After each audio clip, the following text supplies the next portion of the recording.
Are you a hairstylist, just an enthusiast that loves making Halloween costumes? Or maybe you're always that go-to person. Your friends are getting ready for a party and they throw you a cheap Amazon, Party City, Walmart, Halloween, whatever cheap wig they could find, and they want you to make it look amazing. This video is for you. I have 3 tips and tricks that's gonna help you take your under $20 wig and make it something that you would be proud to wear. I can't tell you how many times I've found myself in a situation, whether it is a social setting, party, or a photo shoot, where I'm trying to either create a look or I'm trying to assist in a photo shoot, and inevitably there is some kind of cheap wig involved. I have learned a few things over the years that really help to take those wigs and make them look a little bit better on camera,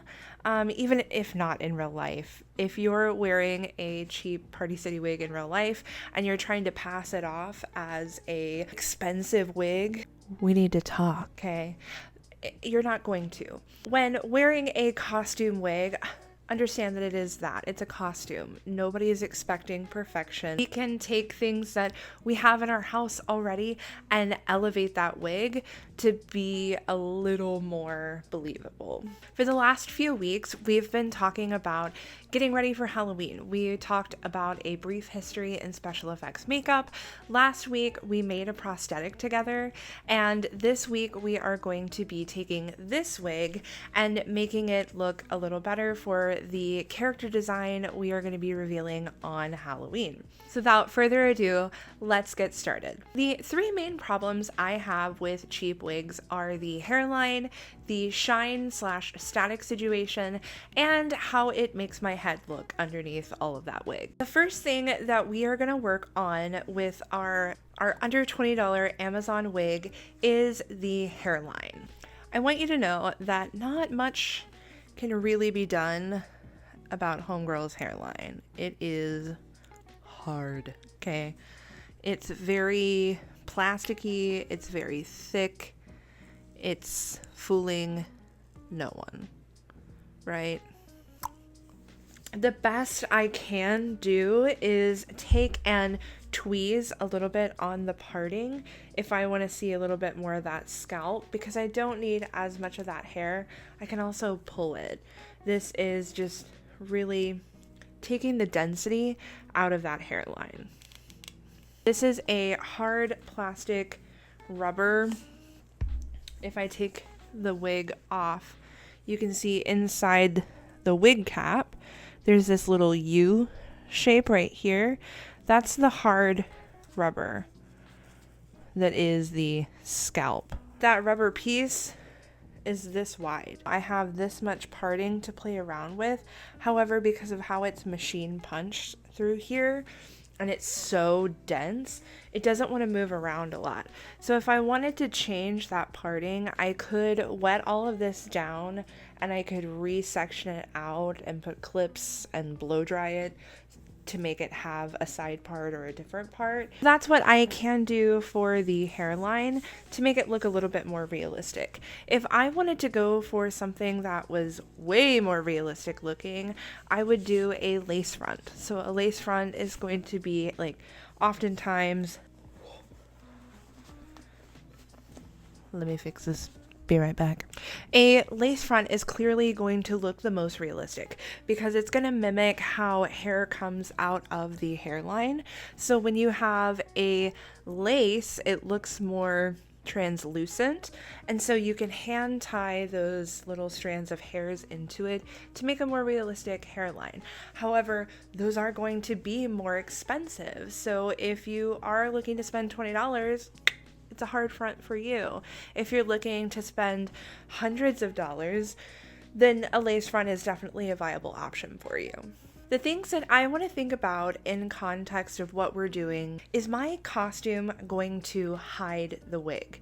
For me, I have a prosthetic that is going to cover the majority of my forehead, so I honestly haven't played around with the proportions of everything yet, so it's gonna be a test. We're gonna see if all of it fits together. But I'm not too concerned about the hard front wig laying on top of that prosthetic. I really feel like I can make it look pretty blended even with it being harsh, because what I'm doing is so out there.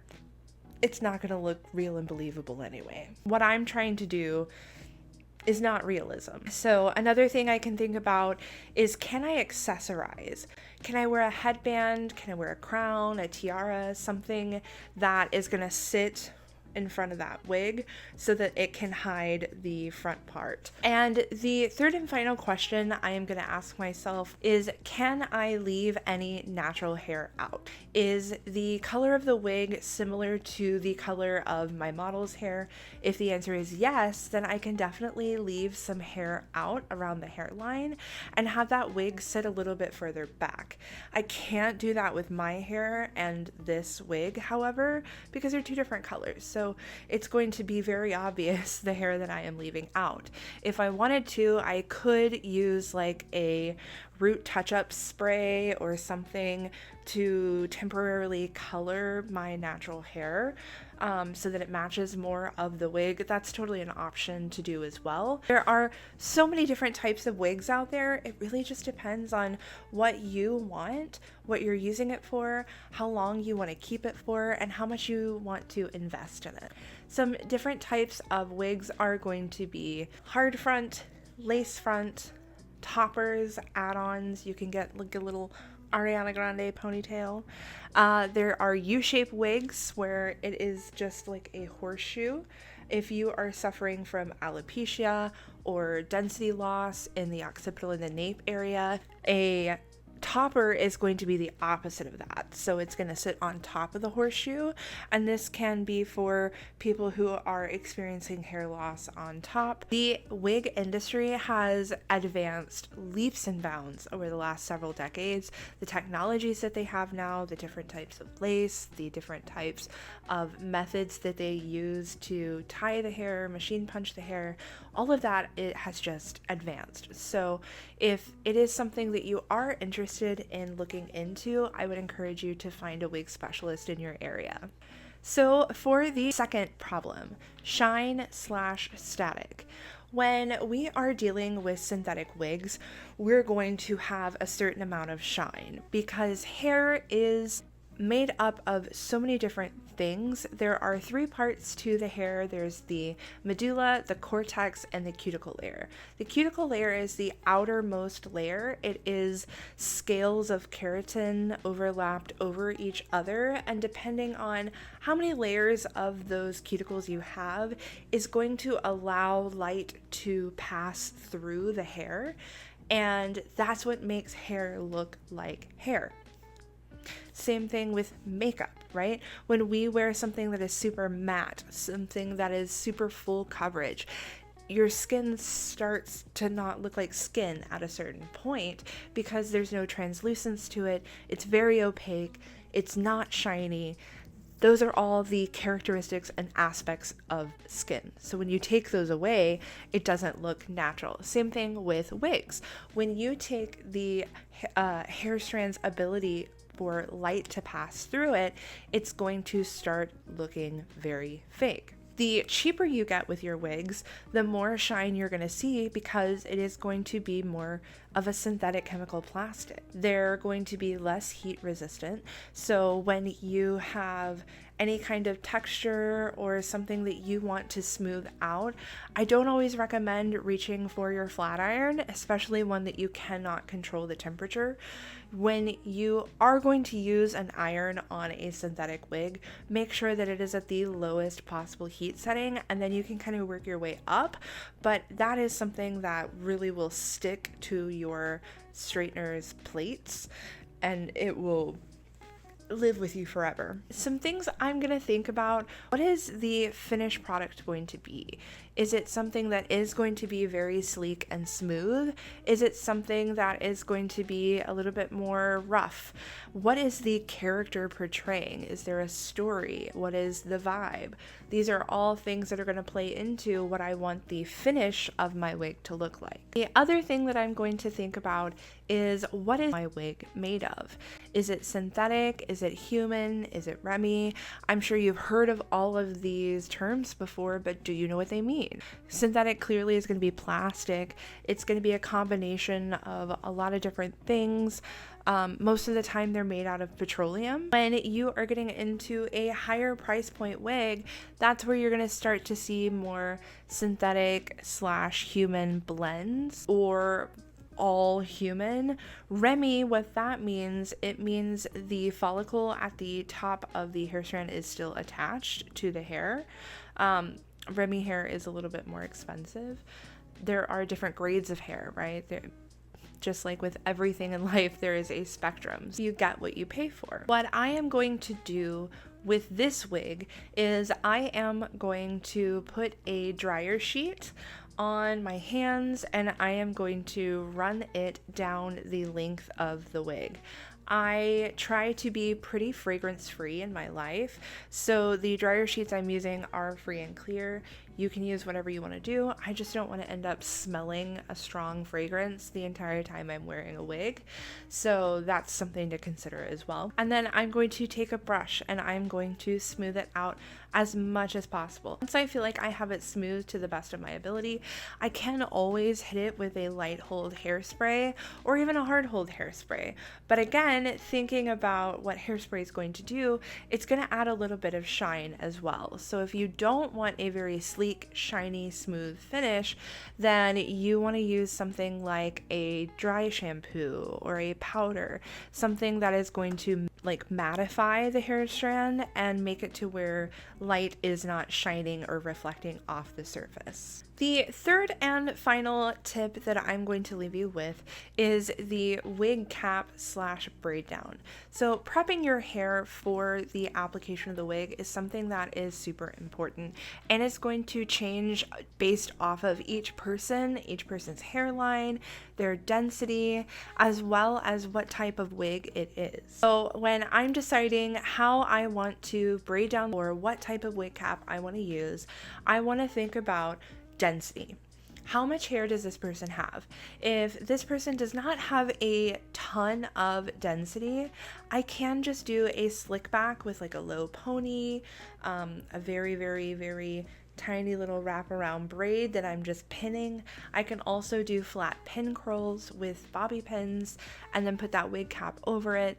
There are lots of different options that you can do for someone with low density hair. There are less options you can do as you get to a higher density. Someone who, like me, I have pretty medium to not really heavy density, but I have a good amount of hair. It depends if my hair is smoothed out or if it is natural. If it's natural, I'm braiding it down. That's it. There's no other option. I'm braiding it down just because of how expansive it is. When you start getting into higher density or a tighter patterned hair, that's when we're definitely going to braid down. And the type of braid is going to depend on what the wig looks like. If the wig is going to be very sleek and smooth, you want to do smaller braids so that they are tighter to the scalp. They're not creating any kind of three-dimensional movement on the head shape if it is really sleek and smooth like this girl over here. If the wig is much larger, if it's like a beehive or it's like a drag wig or something like that, then you have a little bit more liberty to do as many braids as you want to do. You could do like a bantu knot if you really wanted to. It just kind of depends on what your wig situation is up here. The more volume, the more body, the more forgiving it's going to be for head shape. The sleeker, the smoother, the less forgiving it is going to be for your head shape. You also want to think about the visual positioning of the wig. Like we were just talking about with volume and body in a wig. If you have a beehive, your visual positioning for your natural hair underneath should not be down here, because down here is going to be much smoother and tighter to the scalp. Your visual positioning of your hair should be up here where that beehive is going to be. If your wig is something that is more sleek and smooth, if you wear a low bun down here, you're going to have a little bit of wiggle room because all of that hair is going to fall from the crown.